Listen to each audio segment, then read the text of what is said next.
Hello everyone, welcome back to my channel. हमने हिंदी की 10,000 प्रश्नों की श्रृंखला शुरू की है जिसमें हम लोग पीवाईक्यू और मल्टीपल चॉइस क्वेश्चंस करे जा रहे हैं अलग अलग हिंदी साहित्य के एग्ज़ाम में आए हुए क्वेश्चंस की। तो अभी हमने यूजीसी नेट का यूनिट 1 के 150 क्वेश्चन लगभग हमने कंप्लीट कर लिए हैं।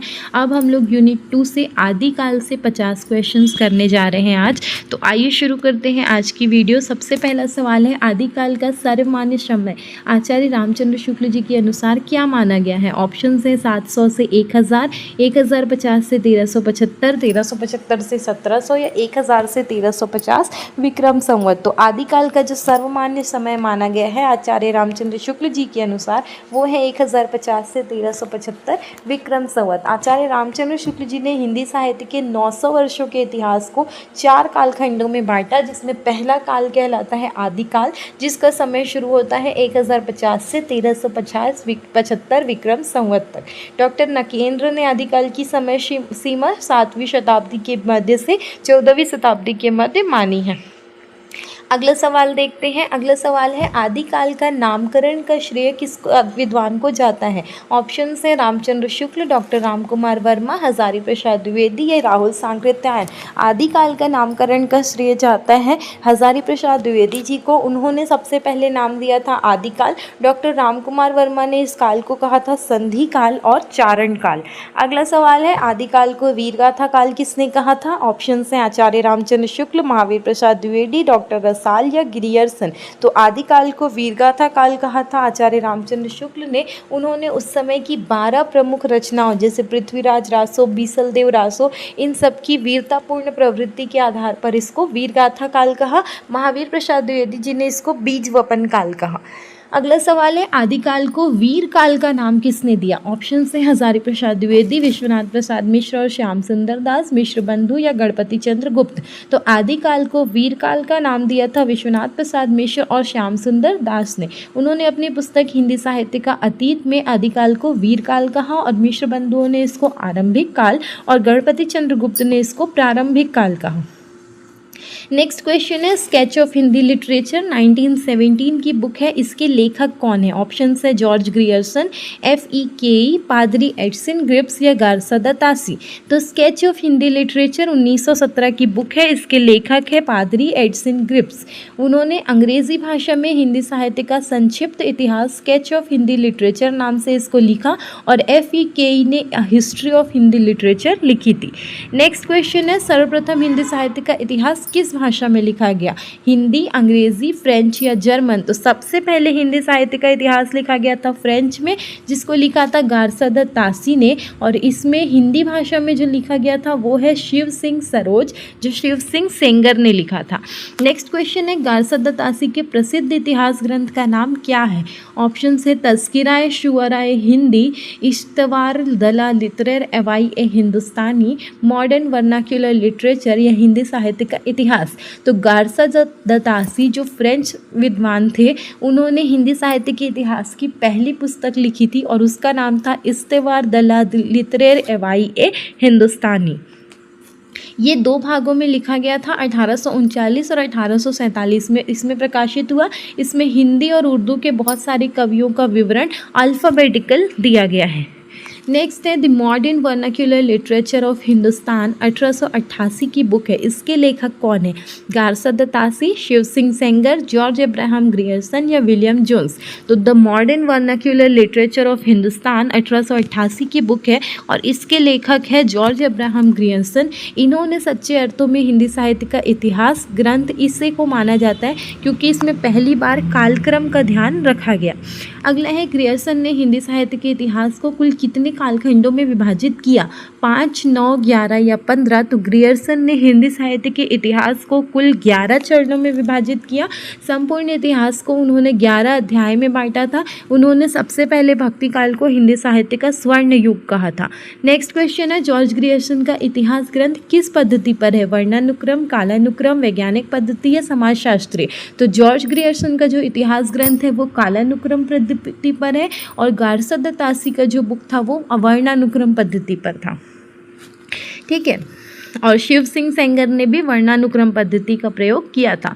अगला सवाल है, शिव सिंह सरोज का प्रकाशन वर्ष क्या है? ऑप्शन है 1839, 83, 1929 या 1913। तो शिव सिंह सरोज का प्रकाशन वर्ष है 1883, जो उनके द्वारा रचित इस ग्रंथ में 1000 कवियों का विवरण दिया गया है। ये हिंदी भाषा इतिहास में लिखा गया दूसरा महत्वपूर्ण ग्रंथ है। पहला ग्रंथ जो है वो महेश दत्त शुक्ल जी का है। अगला सवाल है, आचार्य शुक्ल जी के अनुसार भक्ति काल की समयावधि क्या है? 1050 से 1375, 1700 से 1900, 1375 से 1700 या 1900 से अब तक। तो भक्ति काल की जो समयावधि शुक्ल जी के अनुसार है वो 1375 से 1700 विक्रम संवत है। उन्होंने भक्ति काल को पूर्व मध्यकाल कहा है और इसकी अवधि लगभग 325 वर्ष की मानी है। अगला सवाल है, भक्ति आंदोलन की शुरुआत सबसे पहले कहाँ हुई थी? उत्तर भारत, दक्षिण भारत, बंगाल या गुजरात? तो भक्ति आंदोलन की शुरुआत हुई थी दक्षिण भारत में और वहाँ से वो द्राविड़ क्षेत्र में 7वीं शताब्दी के आसपास इसका उदय हुआ। इसकी प्रसिद्ध पंक्ति है, भक्ति द्राविड़ उपजे लाए रामानंद। अगला सवाल है, अलवार भक्तों या संतों की कुल संख्या कितनी मानी गई है, जिनको वैष्णव कहा जाता है? 63, 12, 9 या 84? तो अलवार भक्तों या वैष्णव की कुल संख्या मानी गई है 12। दक्षिण भारत में विष्णु के भक्त जो है वो अलवार कहलाए, जिनकी संख्या 12 थी और इनके पदों का संग्रह दिव्य प्रबंधम कहलाता है। अगला सवाल है, नैनार भक्तों जिनको शैव कहा गया, इनकी संख्या कितनी है? 12, 84, 63 या 9? तो नैनार भक्तों की संख्या है 63, जो भगवान शिव की उपासना करते हैं और दक्षिण भारतीय संतों को इनको कहा जाता है नैनार। अगला है, दक्षिण भारत की मीरा के नाम से कौन प्रसिद्ध है? सहजोबाई, आंडाल, दयाबाई या मीराबाई? तो दक्षिण भारत की मीरा के नाम से प्रसिद्ध है आंडाल। ऑप्शन नंबर 20 का करेक्ट आंसर हो जाएगा। आंडाल 12 अलवार संतों की एकमात्र महिला संत थी और कृष्ण भक्ति में लीन रहने के कारण इनको दक्षिण की मीरा कहा जाता है। अगला सवाल है, हिंदी गोविंद रत्नमाला के रचयिता कौन है? रामचंद्र शुक्ल, हजारी प्रसाद द्विवेदी, श्याम सुंदर दास या बाबू गुलाब राय?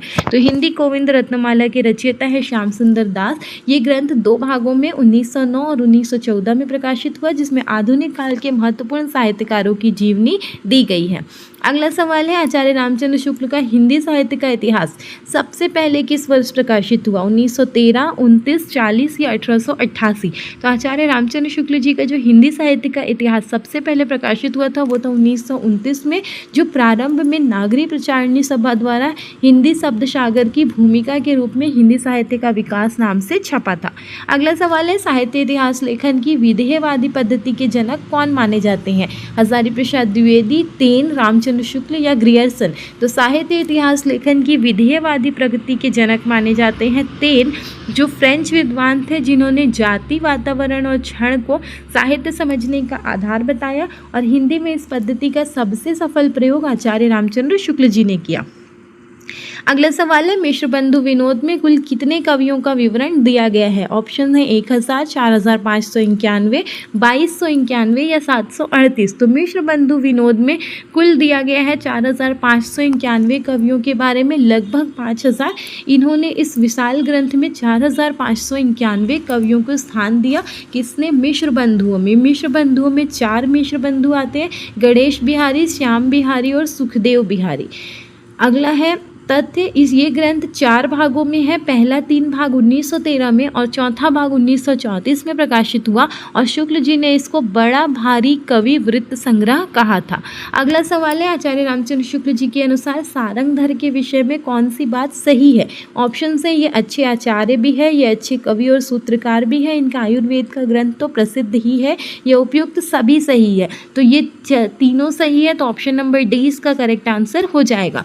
शुक्ल जी ने सारंगधर को एक बहुमुखी प्रतिभा संपन्न विद्वान माना है और उनका सारंगधर पद्धति एक सुभाषित संग्रह है और सारंगधर संहिता आयुर्वेद का प्रसिद्ध ग्रंथ है। शुक्ल जी के अनुसार हमीर रासों के रचयिता सारंगधर है और राहुल सांकृत्यायन इसको जज्जुल की रचना मानते हैं।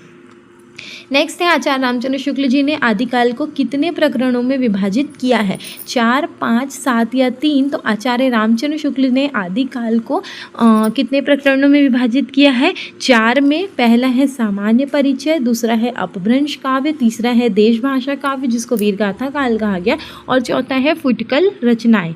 अगला है, आचार्य शुक्ल जी के अनुसार वीरगाथा काल का निश्चित समय क्या है या आदिकाल का? ऑप्शन है 1000 से 1350, 1050 1150 से 1375, 1375 से 1700 या 700 से 1000।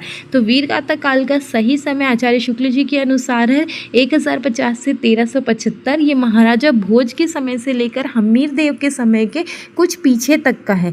शुक्ल जी ने आदिकाल के निर्धारण के लिए 12 ग्रंथों को आधार बनाया और इसको वीरगाथा काल नाम दिया। 1272 मंझारी जेठवदी नवमी बुधवारी, ये पंक्ति किस ग्रंथ के निर्माण काल की है? ऑप्शन है पृथ्वीराज रासो, हमीर रासो, बीसलदेव रासो या खुमान रासो। तो 1272 मंझारी जेठवदी नवमी बुधवारी, ये पंक्ति जो है वो है बीसलदेव रासो के निर्माण काल की, जो नरपति नाल की रचना है। इस पंक्ति से ग्रंथ का रचना काल संवत 1212 सिद्ध होता है। बीसलदेव रासो जो है एक विरह काव्य है जिसमें अजमेर के राजा बीसलदेव और राजवती के विवाह और विरह का वर्णन है। अगला सवाल है रामचंद्र शुक्ल जी के अनुसार कौन देश भाषा काव्य प्रकरण 3 के अंतर्गत शामिल नहीं है? ऑप्शन है खुमान रासो, बीसलदेव रासो, हेमचंद्र या पृथ्वीराज रासो। तो रामचंद्र शुक्ल जी के अनुसार जो देश भाषा काव्य प्रकरण 3 के अंतर्गत शामिल नहीं है वो है हेमचंद्र। हेमचंद्र जो है वो अपभ्रंश काव्य प्रकरण 2 के कवि है, ना कि देश भाषा काव्य के। शुक्ल जी ने देश भाषा काव्य में 8 ग्रंथों को स्थान दिया है। खुमान रासो जो है वो दलपति विजय, बीसलदेव रासो नाल और पृथ्वीराज रासो चंद्रबरदाई, ये देश भाषा काव्य की प्रमुख कृतियां हैं। अगला सवाल है रामचंद्र शुक्ल जी के अनुसार नाथों की कुल संख्या कितनी है? 10, 9, 8 या 7। तो रामचंद्र शुक्ल जी के अनुसार नाथों की कुल संख्या है 9। नाथ पंथ में 9 नाथ की परंपरा है। शुक्ल जी के अनुसार गोरखनाथ मत्स्येंद्र नाथ के शिष्य थे, इसके प्रवर्तक थे। सिद्धों की संख्या 84 मानी गई है और नाथों की मानी गई है 9। अगला सवाल है नगर बाहिरे डोम्बी तोहरी कुड़िया छई छोई जाई बामण नाडिया, उपयुक्त काव्य पंक्तियां किसकी है?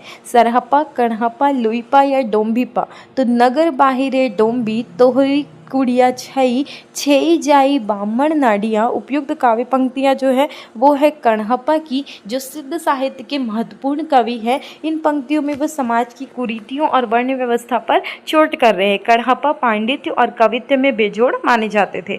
अगला सवाल है रामचंद्र शुक्ल जी के अनुसार अमीर खुसरो के बारे में सही कथन क्या है? खुसरो की पहेलियां और मुकरियां प्रसिद्ध है, ये तो सही है। इनकी भाषा हिंदी के आधुनिक रूप में बहुत निकट है, ये भी सही है। इन्होंने गयासुद्दीन तुगलक तक के राजाओं को देखा। तो जब शुरू का 2 सही है तो तीसरा सही होगा ही। तो ऑप्शन नंबर डी इसका करेक्ट आंसर हो जाएगा। उपयुक्त सभी सही है। खुसरो जो है वो आदिकाल के फुटकल कवि प्रकरण 4 में आते हैं और उनको हिंद का तोता या तूतई हिंद कहा जाता है। अगला है सिद्ध साहित्य के संबंध में निम्नलिखित में से कौन सा तथ्य सही है? सिद्ध का संबंध वज्रयान शाखा से था। प्रथम सिद्ध सरहपा माने जाते हैं, इनकी संख्या 84 है या उपयुक्त सभी। तो सिद्ध साहित्य के संबंध में जो सत्य कथन है वो है उपयुक्त सभी। उन्होंने बौद्ध धर्म के वज्रयान तत्व का प्रचार करने के लिए जन भाषा में साहित्य लिखा था। अगला सवाल है रामचंद्र शुक्ल जी के अनुसार कौन सा पंच विडंबन बौद्ध सिद्धों की मान्यताओं में शामिल नहीं है? आलस्य, हिंसा, काम या अहंकार। तो रामचंद्र शुक्ल जी के अनुसार जो बौद्ध सिद्धों की मान्यताओं पंच विडंबन में शामिल नहीं है वो है ऑप्शन नंबर बी हिंसा। सिद्ध साहित्य में पंच विडंबन के अंतर्गत आलस्य, हिंसा, काम, मोह और अहंकार की चर्चा होती है, पर मुख्य विकारों पर यहाँ ध्यान दिया गया है, इसलिए हिंसा इसमें नहीं आएगी। नेक्स्ट क्वेश्चन है देसिल बैना सब जन मिठा तय तैशन जमहो अवहत्ता, उपयुक्त पंक्ति किस कवि की है? विद्यापति, हेमचंद्र, अमीर खुसरो या देवसेन। तो देसिल बैना जबसन मिठा ते तैशन जमपो अवहत्ता, ये पंक्ति जो है वो है विद्यापति की। विद्यापति कीर्तिलता ग्रंथ से ये ली गई है, जिसका अर्थ है अपनी देश की भाषा सबको मीठी लगती है, इसलिए मैं अवहट में रचना कर रहा हूँ। विद्यापति को मैथिल कोकिल और अभिनव जयदेव कहा जाता है। अगला सवाल है जो जीर्ण सायण भासियाऊँ, उपयुक्त पंक्ति किस कवि की है? विद्यापति, हेमचंद्र, अमीर खुसरो या देवसेन। तो जो जीर्ण सायण भासियाऊँ, ये पंक्ति जो है वो है देवसेन की, जो देवसेन के श्रावकाचार्य से ली गई है, जिसको हिंदी हिंदी की पहली रचना भी स्वीकार किया जाता है। अगला सवाल है द्रव्य स्वभाव प्रकाश दव सहाव प्यास को गाथा या साहित्य की प्राकृत में निम्नलिखित में से किसने रूपांतरित किया है? ऑप्शंस हैं वररुचि, देवसेन, पुष्पदंत या माइल धवल। तो द्रव्य स्वभाव प्रकाश जिसको दव सहाव प्यास इसको गाथा या साहित्य की प्राकृत में रूपांतरित किया है माइल धवल ने, जो मूल रूप से देवसेन की रचना थी पर इसका साहित्य रूपांतरण किया था माइल धवल ने। अगला सवाल है जयचंद्र प्रकाश किसका ग्रंथ है? मधुकर कवि, भट्ट केदार, जगनिक या नरपति नाल। तो जयचंद्र प्रकाश जो ग्रंथ है वो है भट्ट केदार का, जो कन्नौज के राजा जयचंद के प्रताप का वर्णन करने वाला एक महाकाव्य था पर अब उपलब्ध नहीं है। अगला सवाल है जय मयंक जस चंद्रिका किसका ग्रंथ है? मधुकर कवि, भट्ट केदार, जगनिक या नरपति नाल। तो जय मयंक जस चंद्रिका ये ग्रंथ है मधुकर कवि का, जो कन्नौज के राजा पर आधारित रचना है। अगला सवाल है भावना हुई अभाव न जाई ये पंक्ति किस कवि की है? सरहप्पा, लुइपा, कणहप्पा या कुक्कुरिपा। तो भावना हुई अभाव न जाई ये पंक्ति है लुइपा की, जो 84 सिद्धों में सबसे ऊंचा स्थान रखते हैं। उनकी साधना पद्धति और रहस्यवाद की गहराई इन पंक्तियों में झलकती है। अगला सवाल है अपभ्रंश या प्राकृत भाषा हिंदी के पद्य का सबसे पुराना पता तांत्रिक और योग मार्गी बौद्धों की सांप्रदायिक रचना के भीतर विक्रम की 7वीं शताब्दी के अंतिम चरण में लगता है। ये कथन किसका है? श्याम सुंदर दास, रामचंद्र शुक्ल, हजारी प्रसाद द्विवेदी या रामविलास शर्मा।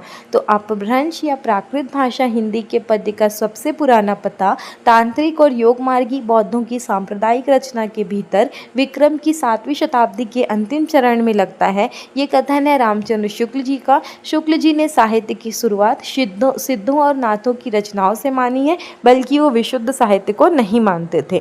अगला सवाल है 12 बरिस ले कुकर जिए और 13 लिए जिए सियार ये पंक्ति किस कवि की है? मधुकर, भट्ट केदार, जगनिक या नरपति नाल। तो 12 बरिस ले कुकर जिए और 13 लिए जिए सियार ये पंक्ति है जगनिक की, जो परमाल रासो आल्हा खंड की है, जो वीर रस का एक अत्यंत प्रभावशाली काव्य है। अगला सवाल है बज्जई घोर निशान रान चौहान चहुदीसी ये पंक्ति किस ग्रंथ की है? पृथ्वीराज रासो, हमीर रासो, बिसलदेव रासो या खुमान रासो। तो बज्जई घोर निशान रान चौहान चहुदीसी ये पंक्ति है पृथ्वीराज रासो की, जो चंदबंदाई के द्वारा रचित है। हिंदी का पहला महाकाव्य है जिसमें पृथ्वीराज चौहान की युद्ध वीरता का वर्णन है। अगला सवाल है जिमी लोण विलिज्जई पाड़ी यही जैसे नमक पानी में घुल जाता है ये पंक्ति किस कवि की है? सरहप्पा, विद्यापति, कणहप्पा या कुक्कुरिपा। तो जिमी लोण विलिज्जई पाड़ी यही ये पंक्ति है आपकी कणहप्पा की, जो अद्वैत स्थिति और साधना की तन्मयता को नमक और पानी के उदाहरण से समझाती है। अगला सवाल है एक थाल मोती से भरा सबके सिर पर औंधा धरा अमीर खुसरो की ये पहेली का क्या अभिप्राय है? पायजामा, आकाश, दिया या दीपक या बादल। तो एक थाल मोती से भरा सबके सिर पर औंधा धरा ये पहेली का अभिप्राय है आकाश। तो ऑप्शन नंबर 20 का करेक्ट आंसर हो जाएगा। थाल मतलब आकाश और मोती मतलब तारे। ठीक है। खुसरो ने अपनी भाषा को हिंदवी कहा है और उनकी पहेलियाँ और मुकरियाँ आदिकाल में मनोरंजन प्रधान साहित्य का उत्तम उदाहरण है। अगला सवाल है भल्ला हुआ जू मारिया बहिड़ी महारा कंतु ये काव्य पंक्ति किस कवि की है? विद्यापति, हेमचंद्र, अमीर खुसरो या देवसेन। तो भल्ला हुआ जू मारिया बहिड़ी मारा कंतु ये जो है हेमचंद्र की पंक्ति है, जो शब्दानुशासन व्याकरण ग्रंथ के उदाहरण में संकलित है। इसका अर्थ है हे बहन अच्छा हुआ जो मेरा पति युद्ध में मारा गया। हेमचंद्र को कलिकाल सर्वज्ञ कहा जाता है। उन्होंने प्राकृत और अपभ्रंश का व्याकरण लिखा था। अगला सवाल है आध्यात्मिक रंग के चश्मे आजकल बहुत सस्ते हो गए हैं ये कथन शुक्ल जी ने किस कवि के संदर्भ में कहा? विद्यापति, हेमचंद्र, अमीर खुसरो या देवसेन। तो आध्यात्मिक रंग के चश्मे आजकल बहुत सस्ते हो गए हैं ये कथन शुक्ल जी ने कहा था विद्यापति जी के संदर्भ में, क्योंकि विद्यापति पदों में भक्ति कम और श्रृंगार अधिक थी, तो लोग उनके काम वासना वाले पदों को आध्यात्मिक मानते हैं, उन आध्यात्मिक मानते हैं। उन पर शुक्ल जी ने ये व्यंग्य किया था। विद्यापति के पदों की मादकता को निराला ने नागिन की लहर कहा है। अगला सवाल है, आचार्य रामचंद्र शुक्ल जी के अनुसार पृथ्वीराज रासो के विषय में निम्नलिखित में से कौन सी बात सही नहीं है। ये हिंदी का पहला महाकाव्य है, ये तो सही है। इसमें 4 क्षत्रिय कुलों की उत्पत्ति का उल्लेख है। शुक्ल जी इसको पूर्णतः प्रामाणिक मानते हैं या इसके रचयिता चंद्रबरदाई है, तो ये सही है। रचयिता चंद्रबरदाई भी सही है, पर शुक्ल जी इसको पूर्णतः प्रामाणिक नहीं मानते बल्कि इसको जाली या अप्रामाणिक घोषित किया है। ऐतिहासिक विसंगति के कारण शुक्ल जी ने इसको प्रामाणिक नहीं माना है। रासों में अग्निकुंड से 4 क्षत्रिय कुल परमार, प्रतिहार, चालुक्य और चौहान की उत्पत्ति बताई गई है। अगला सवाल है, जब से प्राकृत बोलचाल की भाषा ना रह गई तब से अपभ्रंश का साहित्य का आविर्भाव समझना चाहिए। ये पंक्ति किस आलोचक की है? रामस्वरूप चतुर्वेदी, रामचंद्र शुक्ल, बच्चन सिंह या हजारी प्रसाद द्विवेदी। तो जब से प्राकृत बोलचाल की भाषा ना रह गई तब से अपभ्रंश साहित्य का आविर्भाव समझना चाहिए। ये पंक्ति है रामचंद्र शुक्ल जी की। उन्होंने हिंदी साहित्य का इतिहास के प्रारंभ में ही स्पष्ट किया कि जब प्राकृत पुरानी पड़ गई और उसमें साहित्यिक रचनाएं होने लगी तब से अपभ्रंश की शुरुआत हुई।